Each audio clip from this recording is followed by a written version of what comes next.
Layla. Welcome back to our channel, Elementary My Dear, where we make nutrition science easy for you to digest. Today we're talking about organic produce. So make sure you hit that subscribe button so you never miss one of our videos. How do you feel about organic produce? I like the idea of organic produce. How much organic produce do I actually buy? Not that much. Especially, I just finished school recently. You know, apples or like whatever, it's like, even sometimes those are like $2.99 a pound. I'm like, ooh, that's too much. Yeah. And then you go to the organic section and that's like $4.99 a pound, and I just don't know if I can bring myself to spend that. I feel like I have people in my life that are very passionate about organic food. I know people that no matter whether it's a packaged food, whether it's fruits and vegetables, whether it's dairy, like whatever it is, they will only buy organic food. And then I have people in my life on the other end of the spectrum where they more or less think that it's a scam. Whereas I think the truth is probably somewhere in the middle. Somewhere in the middle. And that's what we're gonna get at today. We're gonna figure out, are you better off buying organic or are you better off buying conventional food? We should really talk about what is organic. Organic food is any food or drink that's been produced using methods that comply with organic standards of farming. And in terms of organic agriculture, it seems like, you know, different countries, different organizations, their official definition is slightly different. The overall theme seems to be that organic agriculture is a set of agricultural practices that avoid biotechnology and synthetic fertilizers and pesticides while prioritizing things like preserving biodiversity and ecological systems and health of workers. You know, I think most people think of organics and they mostly think of the, you know, chemical fertilizer side, but I was actually very, very surprised in the amount of, you know, enhancing biodiversity. And I think that got added to the Canadian standards very recently in terms of you have to take up an initiative to either like help the bee population or all these different things, and the more social side of things, and even from like an animal welfare standpoint, there's a lot that organic does there. I think it's really interesting because they talk about like the health and wellness of workers, but I do know like in Canada, like there are benefits to workers for organic foods because they're exposed to less pesticides and fertilizers and chemicals, but I know that a lot of organic farms still use seasonal agricultural workers, which is kind of a program that has seemed to be a little bit unethical in a lot of ways. So like they talk a lot about ethics and they have ethics for animals. Somehow it doesn't quite completely extend to the human beings who are producing that food.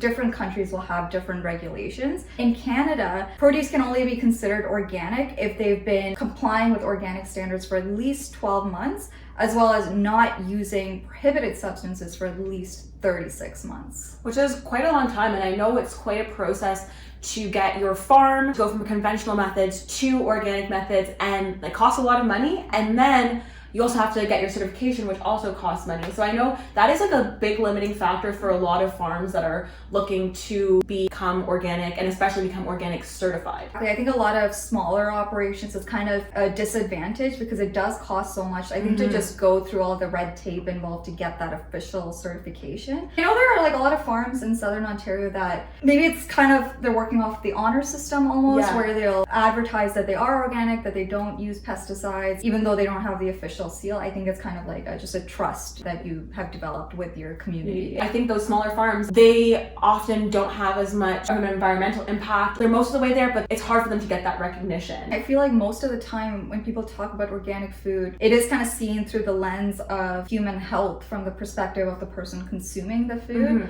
but that's not actually the focus of organic agriculture. That's part of it, but it's more about the environment and biodiversity. That brings up the topic of genetically modified foods. In Canada, organic foods can't be genetically modified. They can't contain nanotechnologies. Genetically modified foods kind of get a little bit of a bad rap in terms of health, but I think when it comes to organic, the reason that genetic modification is an issue is from that biodiversity standpoint rather than the health standpoint. I think maybe we can cover genetically modified foods and what that means another day. I think that would be very interesting. I think so too. I think there's a lot of fear, like we were just chatting about this before we started filming, but I think anything to do with genetic manipulation, I think it just inherently seems scary and not normal, or like not something that humans should be playing with, and I think there's that inherent discomfort and fear about it. So I think it would be a really good conversation to have in a future video. I think when it comes to organic foods, there's 3 major claims that you hear about it. The first one being that organic foods are less toxic, that they are healthier and more nutritious, and that they taste better. They have better sensory qualities. And we're gonna break those down piece by piece. When people talk about organic food, most of the time it's under the context of saying that, oh, it's better for you, it's healthier for you,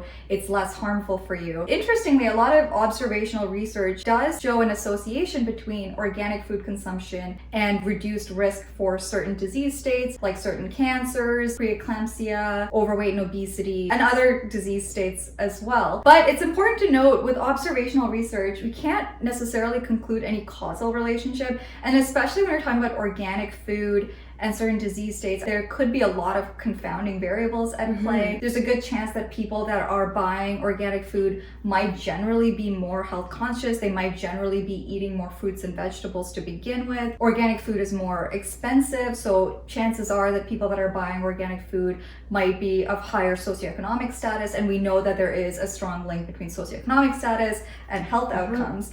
So it's hard to know for sure whether it's the organic food that's leading to that reduced risk. However, we do see more specific claims, like you just said, about it containing less toxins, having more nutrients, and the tasting better. It's just for fun, I guess. The toxin piece, I think that is a very important place to start. I think that's probably one of the biggest claims about organic foods. You hear about the dirty dozen and the clean 15, and you should be avoiding these foods if they're not organic. Never ever eat these foods. Better off having a Big Mac. I don't know, I've heard some pretty crazy claims. I love McDonald's is always the reference for the lowest quality food, even though it's like almost universally loved. Everyone like loves McDonald's. I think it has a little bit of nostalgia for most people because, you know, you go there as a kid, there's one everywhere. But we have no problem throwing it under the bus when we want to talk about poor quality. You know, though, I think as a whole, we can agree that McDonald's may not be the best quality. I mean, do you think it's worse than like Burger King? No. No one ever says that. No one goes to Burger King. Burger King is not good. People are saying eating this. Sorry, a weird tangent. 30 dozen is the same as having a Popeyes dinner. Popeyes popcorn chicken. I want that. The first element we can talk about is pesticides. As we mentioned, organic foods tend to have fewer inputs and they don't have synthetic inputs. So synthetic pesticides, meaning pesticides that are man-made. There is a common misconception that organic foods don't use pesticides at all. And part of organic agriculture is kind of encouraging the use of other methods. So things like either physical or mechanical ways of controlling pests, insects, diseases, weeds. But if those types of methods are not sufficient at actually controlling those things that you're trying to control, you can actually use pesticides. In Canada, there's a list of biological and botanical substances that are allowed to be used as pesticides. There's things like milk and milk products and clay and acetic acid. One thing that we should know, and another major myth, is that people think because something is not synthetic, because it is natural, it is therefore better for you. And I think if you've watched like any of our videos, you know, that's not necessarily true. Pesticides that were allowed as organic pesticides, and they are all natural, that have then had to be recalled for their effects on human health, or banned eventually by like the EU, etc., for their effects on human health. A natural pesticide may not be better for you than a synthetic one, and oftentimes as well, they have to use these pesticides in much larger amounts than the synthetic ones that are meant specifically for that one purpose. So there have been studies that have looked at how much pesticide residues is on different produce. Conventionally grown produce, it seems to have 4 times the amount of pesticide residue as organically grown produce. That is important to note because we have seen that pesticide exposure, especially in larger quantities, have led to things like cancers and reproductive health issues. However, there are guidelines in place limiting the amount of pesticides that are allowed to be on fruits and vegetables. Most fruits and vegetables, whether they're conventionally grown or not, fall well within those guidelines. So in other words, even though conventionally grown produce may have more pesticide residues on them than organically grown produce, based on the research that we have, they are still deemed safe in the amounts that people are normally consuming them. What is interesting though is that there's been observational and randomized controlled trials that have looked at the impact of eating conventional fruits and vegetables with organic fruits and vegetables for the impacts of the amounts of pesticides within your body. It's been found that people who eat organic fruits and vegetables have less pesticide residue in their urine, which is a pretty good marker of how much pesticides you are consuming. In these studies, we can see these changes even in the short term. In the course of 1 week, we can see differences in the amounts of pesticide residues in people's urine. I think that makes sense, right? Considering, we talked about how the use of pesticides is a lot lower in organic produce. The thing to note, though, is that that doesn't inherently mean that it's going to cause harm. Based on the evidence that we have so far, it seems like it would still be safe in the amounts that we're consuming them. So there is specific research with grains, and turns out that organic grain does have less cadmium than conventionally grown grain. A lot of the synthetic fertilizers that are used deposit cadmium in the soil. So those plants that are growing have higher exposure to cadmium, whereas the types of fertilizers that are used for organic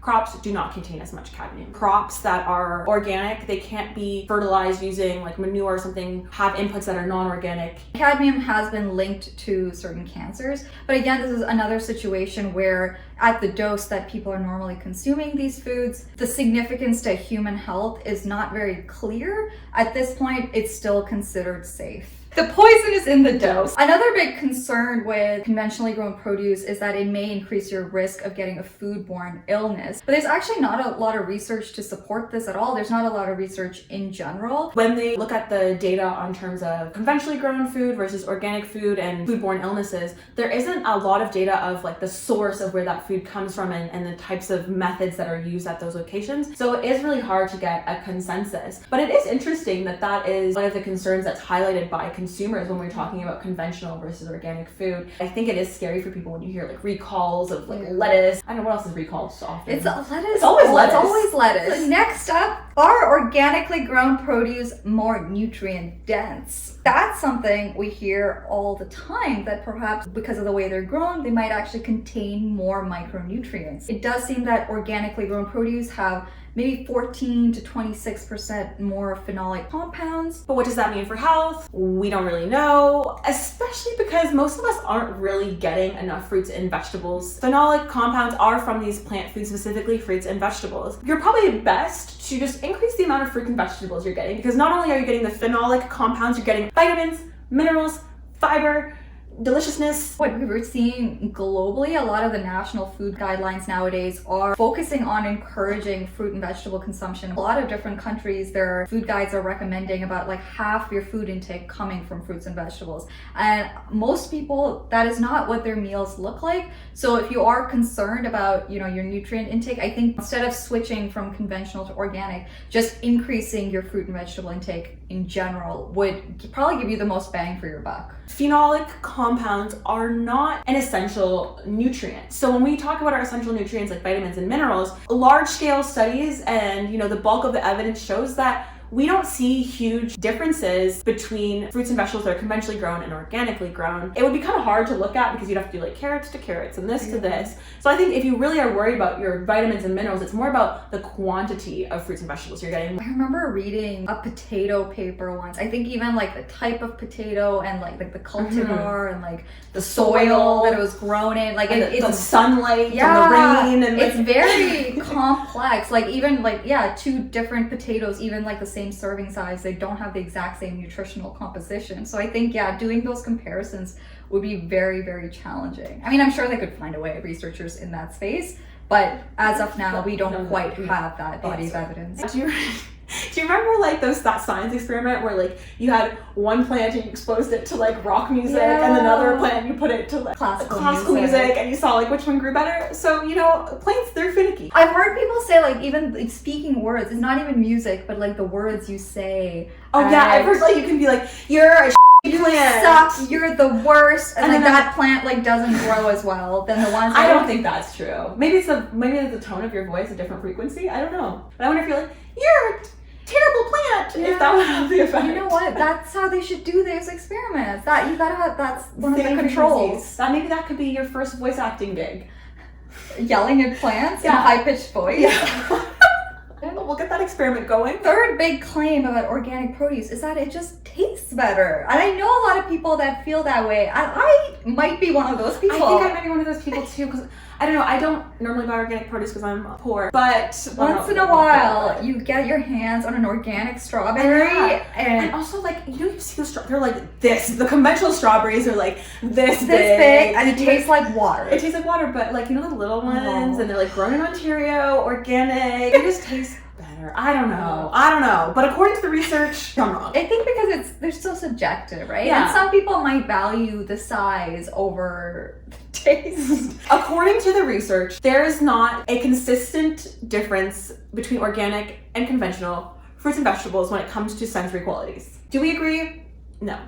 But that's our personal opinion. In that case, then it's just like up to you guys. Do you like organic better? Buy organic. And you have the money, buy organic. If it doesn't make that big of a difference and you want to save like $3 a pound on something, buy conventional. That being said, we did talk about how conventionally grown produce might have more pesticide residues on them than organically grown produce. Mm-hmm. So you might be wondering, is there anything that we can do about that if that's what you would prefer to purchase? And the answer is yes. Pesticides are kind of scary, and we do know that in high doses they can be problematic. The good thing is there's a lot of things you can do to reduce pesticide exposure. A lot of that pesticide exposure comes from all of y'all being filthy and dirty and not washing your fruits and vegetables. Research does show that washing your fruits and vegetables for even as little as 30 seconds can reduce the pesticide content, at least 9 out of the 12 pesticides that they looked at. Wash your fruits and vegetables. That's our point. That's the thing. Banana, you don't have to wash it. Nature gave it very nice armor from the pesticides. So there's other things you can do. You can peel them, you can blanch them, boil them, fry them. So just do it, please. And eat your fruits and vegetables, whether it's conventionally grown or organic. Eat more fruits and vegetables. Exactly. It's probably the thing that would give you the most bang for your buck. Health bang for your buck. Eat the rainbow. Eat the damn rainbow. Whether it's organic or conventional, eat the rainbow and wash your fruits and vegetables. And if you think fruits and vegetables aren't tasty, chances are you're just steaming them or something. Don't do that. Season your food. Season it and cook it well. Like some recipes. Share your favorite veggie or fruit-based recipe in the comments. Thank you so much for watching. Be sure to like, comment, and subscribe. Hit the notification bell so you never miss one of our videos, and follow us on our Instagram and our TikTok. Thank you for watching. Bye.